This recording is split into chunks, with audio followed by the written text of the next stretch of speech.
It was 4:30 p.m. on a Friday. My boss, someone I genuinely called a friend and role model, calls me into an unscheduled meeting and fires me on the spot. There were no warning signs beforehand, no negative feedback that she had given me. I even got a raise 2 months before. This was when I learned the brutal truth about corporate jobs that no one really teaches you. Since then, I landed a role that paid 50% more after that, burned out from that job, started my own business, and now I get to work my dream job every day, getting flown around the world to make content and give talks, all while more than tripling my last corporate salary. But I was only able to achieve this after learning 5 truths that can help anyone excel in their own corporate careers. Starting with truth number 1, your boss is not your friend. Your boss and your coworkers are not your family. And look, I get it. Some of you are probably thinking, but I actually really like my coworkers. We go out for drinks, we vent to each other. They're the reason I haven't quit yet. Listen, I am not saying that you can't have great relationships at work. I am not telling you to be cold or be paranoid, but I am telling you to wake up to what these relationships actually are. When I got fired by that manager and I thought she was my friend, I kept replaying every conversation we had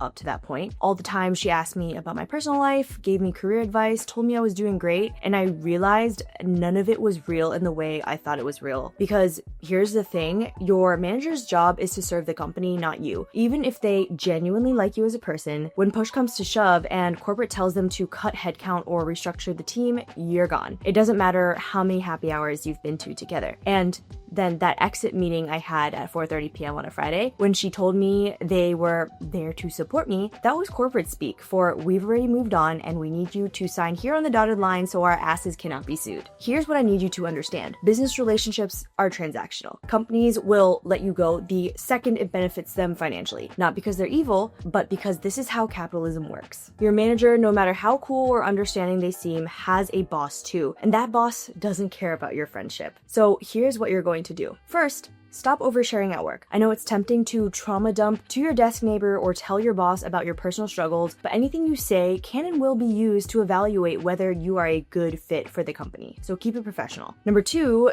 don't make work your entire social life. I made this mistake for years. So when I got laid off, I didn't just lose my job, I lost my entire identity and community. Get friends outside of work. Build a life that exists separately from your employer. And third, never ever ever assume loyalty will be reciprocated. You can give a company 5 years of your life, work weekends, skip vacations, go above and beyond, and they will still let you go without a second thought if it makes financial sense. I'm not trying to make you cynical here. I'm trying to protect you from the heartbreak that I went through. Be friendly at work, be kind, be professional, be all those things, but keep your guard up, okay? Because they're not losing sleep over you and you shouldn't lose sleep over them either. Okay, switching gears to something I wish someone had told me when I was 24 and having a full-on quarter life crisis, which is number 2, you are not supposed to know what you are going to do for the rest of your life, especially when you are a 22-year-old, bright-eyed, bushy-tailed, fresh out of college graduate. Like, can we just talk about how much pressure there is to have your entire life mapped out? I remember sitting in college career fairs, watching everyone around me seem so confident and directed, and I was just internally screaming like, I don't even know what I want for dinner tonight. How am I supposed to choose a career here? And then I graduated and spent the first 2 years of my adult career absolutely convinced I was failing at life because I didn't have some grand 10-year plan mapped out. Everyone else seemed to have it figured out,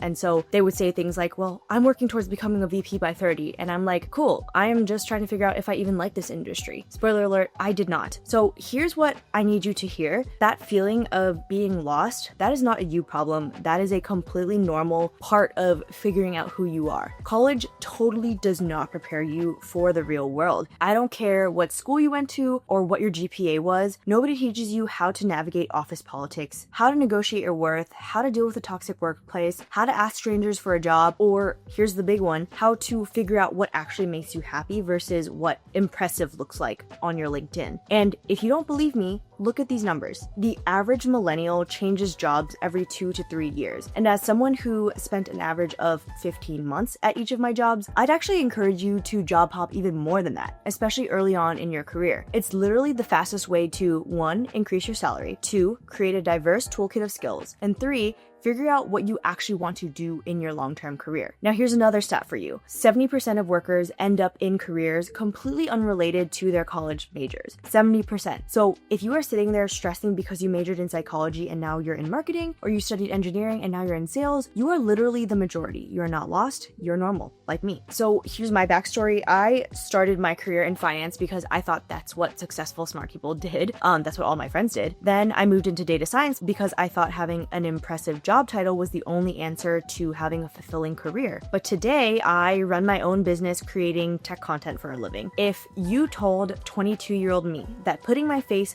on the internet every day and not having a steady paycheck is where I would end up today at 29, I would have laughed in your face. But this is actually the happiest and most fulfilled I have ever been in my career. So if you are in your 20s or honestly your 30s, 40s, whatever, and you feel behind, please listen to me here. You are not behind. There is no timeline. The people who seem like they have it figured out, half of them are faking it, and the other half will probably have completely different jobs in 2 to 3 years anyway. Your career is going to be so long, like 40 plus years long. You have so much time to explore, to change your mind, to try new things. So stop putting so much pressure on yourself to have all of the answers right now. Okay, this next one is really personal for me, and it is something I still have to actively work on today. Number 3, your salary and title don't dictate your worth. For the longest time, I was completely obsessed with unlocking that next salary band up.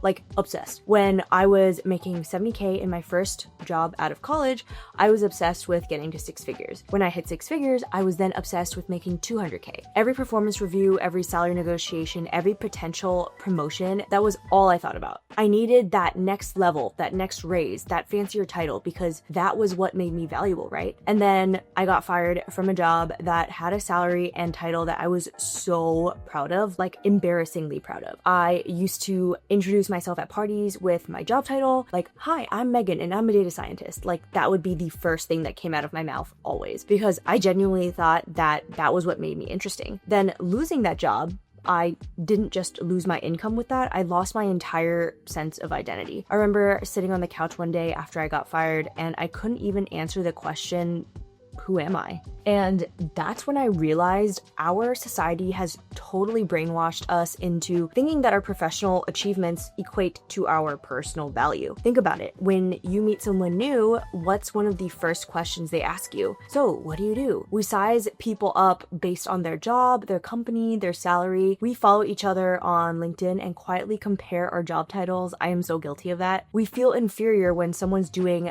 better than us, or superior when we are doing better than them. It's so toxic and it's everywhere. So here's the question that changed my entire perspective for me, and I really want you to sit with this. If I lost my job tomorrow, who would I be? Can you answer that without mentioning your company, your title, your industry, or your salary? Who are you when you strip all of that away? So here's my advice. Build a life outside of work. And I mean really build it very intentionally. Invest in your relationships, call your friends, spend quality time with your family, date, fall in love, whatever. Also find hobbies that have nothing to do with being productive. I know that is so hard, especially for me. We have all been conditioned to monetize every single thought that pops up into our head, but you need things you do just because they bring you pure joy. Paint, play video games, garden, cook, join a rec league, whatever makes you feel alive or like makes you feel like a kid again. Also work on your personal growth. Go to therapy, read books, journal, figure out who you are and who you want to become outside of your career. Because I need you to know this. Your job is not who you are. Your job is just what you do to pay your bills so that you can afford to live the life that you actually want to live. All right, let's talk about something our society gets completely backwards. Truth 4, sometimes it takes more bravery to quit than to stay the course. We have this obsession with pushing through and not giving up. People who quit are labeled as weak, as quitters, as people who couldn't hack it. We glorify suffering through terrible situations because apparently that builds character or whatever. But can we be so honest for a second? Sometimes quitting is actually the most courageous thing you can do. It takes real balls to look at a path that you chose. Maybe you chose it years ago, maybe a path your parents wanted for you, maybe a path that costs a lot of money to pursue, maybe a path that looks really impressive from the outside, and say, this isn't working for me anymore. I need to walk away from it. That is not weakness. That is self-awareness. That is maturity. That is strength. And this isn't just about feelings here. This is about your actual health. Research shows that staying in unfulfilling jobs significantly increases your risk of stress, anxiety, depression, and even physical health issues. We're talking high blood pressure, insomnia, been there, weakened immune systems. Your body is literally telling you something is wrong here. So story time, a year and a half ago, I left what everyone in my life would have considered a dream job for me. It was a startup that flew me to Europe every month. I was making the highest salary I had ever had, and I reported directly to the CEO. On paper, I had no reason to leave, but I was miserable. Like insomnia every weekday, crippling Sunday scaries, feeling physically sick, kind of miserable. And when I told my CEO it wasn't working out, he hit me with the, "But we still love you here, Megan." My friends and family were all trying to talk me out of it. And I doubted myself so much in that moment because that's what happens when you go against what everyone thinks you should do. But I quit anyway. And there were a lot of tears along the way too, but almost 2 years later, I can tell you with absolute certainty today that it was one of the best decisions I've ever made. I'm happier, healthier, doing work I actually care about. I genuinely wake up excited to do the work every day, and that was something I never thought was possible. Now, I'm not saying quit your job tomorrow without a backup plan, but I am saying pay attention to the signs, and here are some big ones. 1, Sunday night dread. If the thought of Monday morning makes you genuinely anxious or depressed every single week, that's not normal. That's your body telling you something is wrong. Constant exhaustion that doesn't go away with rest, vacation, or self-care. That's burnout, and it is serious. Feeling undervalued or stuck with no clear path forward, no growth, or no recognition. And lastly, you have ethical concerns about your company's practices, culture, or how they treat people. If you are in a job that is crushing your spirit right now, I want you to know it is okay to stop trying to fit a square peg into a round hole and just leave. It doesn't make you weak or a failure. It makes you someone who values their own well-being enough to make a really hard decision. And that takes courage. Okay, last one. And this is the truth that once you accept it will completely change how you approach your career, which is number 5, job security is the biggest scam that you have been sold. These are the most dangerous lies you can tell yourself. Things like, my job is safe, they need me here, I'm too valuable to be let go, and I work in XYZ field, so it's an essential role. Be so for real. No job is 100% safe, okay? I don't care how good you are at what you do. I don't care how long you have been there. I don't care how essential your role seems. When corporate decides to cut costs, restructure, or pivot strategies, you can be gone in an instant. I've lost my job twice now, both times from companies that promised me the world. The first time, I was absolutely blindsided. That time that I was pulled into a call at 4:30 p.m. on a Friday. I thought I was untouchable. I had been working 60-hour weeks. I was exceeding my metrics. My manager loved me, so I thought. And then the next day, I was gone. The second time, I saw it coming from a mile away because I had learned my lesson by then. Here's what I need you to understand. Companies are not loyal to you. So instead of putting all your faith in this thing called job security, which doesn't exist, here's what you need to invest in instead. Number 1, your side hustles. Did you know that 45% of Americans have a side hustle right now? And in fact, what I do today started as a side hustle. This isn't just about extra money, though obviously that part is great. It's about diversifying your income so that if your main job disappears tomorrow, you don't go into full panic mode. It's about building skills outside of your 9 to 5 that make you more marketable. It's about creating options for yourself. It can be freelancing, consulting, creating content, selling stuff online, whatever. Just start building something on the side, even if it's small, even if it only makes you $100 per month right now. Just start and start today. The second thing you should be investing in is your network. Here's a stat that should motivate you. 70% of jobs are found through networking, not applications. 70%. Your network is everything. The relationships you build, the people you help, the connections you maintain, that is what is going to save you when things go sideways. And I'm not talking about the transactional, let's grab coffee so you can help me get a job type of networking. I'm talking about genuine relationships with people that you actually find interesting. Stay in touch with former coworkers. Help people when you can. Show up for your industry community. After I was laid off from one of my jobs, I had multiple job offers within weeks, not because I'm special, but because I had spent years building real relationships with people who knew my work and wanted to help me after I made just one LinkedIn post announcing to my network that I was looking for work. And the third thing to invest in is your skills. This is the biggest one. You need to be constantly learning and upskilling. The half-life of professional skills nowadays is just 5 years. That means half of what you know today will be outdated or significantly less valuable in just 5 years. If you're not actively learning new things, then you are falling behind. period. Take courses, get certifications, learn new software, stay current on industries, read,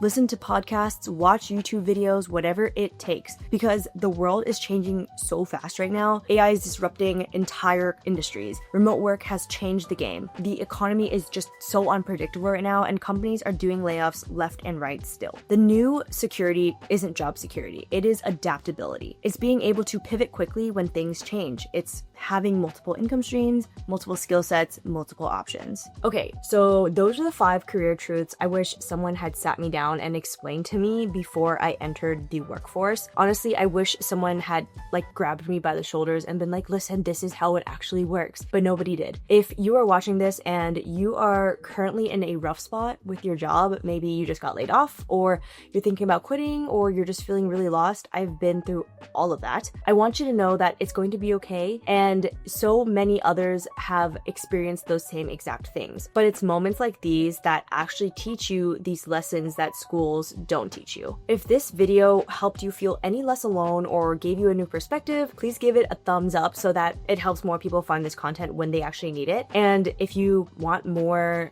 real talk about careers, side hustles, navigating your 20s and 30s without losing your mind, hit that subscribe button too and turn on notifications, because I post new videos like this every week. And remember, your worth is not your job, your path is not set in stone, and you have way more power than you think you do. Take care of yourself out there, friends, and I will see you in the next one.